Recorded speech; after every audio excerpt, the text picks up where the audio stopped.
कभी सपा के दो बड़े नेता यूपी के आजमगढ़ और रामपुर की लोकसभा सीट पर विराजमान थे, लेकिन 2022 के विधानसभा के चुनाव जीत जाने के बाद दोनों ही नेता ने लोकसभा के पद से इस्तीफा दे दिया था और लोकसभा के अध्यक्ष ने भी उनका इस्तीफा स्वीकार कर लिया।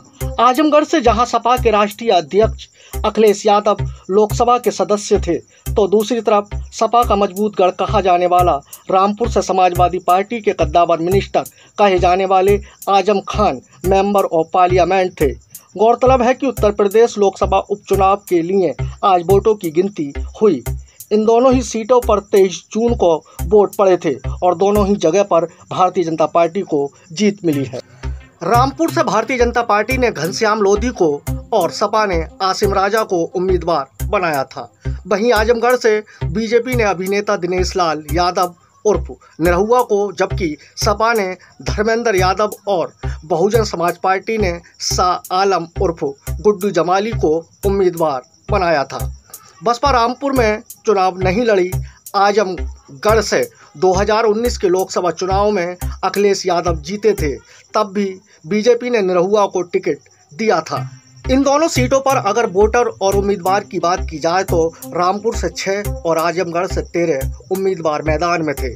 आजमगढ़ में 18,38,000 और रामपुर में 17 लाख मतदाता है। रामपुर में लड़ाई सपा और बीजेपी के बीच, जबकि आजमगढ़ में त्रिकोणीय मुकाबला था और यूपी के वजीर आजम योगी आदित्यनाथ ने जहां इन दोनों ही सीटों के उपचुनाव में भाजपा प्रत्याशियों के पक्ष में सभाएं की, वहीं सपा अध्यक्ष अखिलेश यादव ने एक भी चुनावी रैली में हिस्सा नहीं लिया। दूसरी तरफ रामपुर से चुनाव हारने पर आजम खान ने आरोप लगाया कि सरकारी मशीनरी का दुरुपयोग करके रामपुर की जनता की जीत को हार में बदल दिया।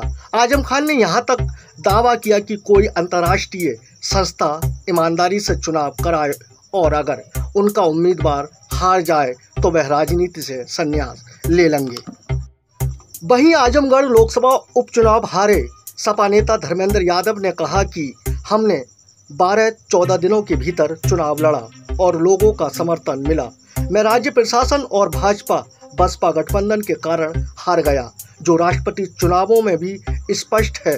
2024 तक आजमगढ़ के लोग सपा को फिर जिताएंगे। वहीं उत्तर प्रदेश के वजीर आजम योगी आदित्यनाथ ने कहा कि चुनावों में जीत ने 2024 के आम चुनावों को लेकर एक आशावादी संदेश दिया है।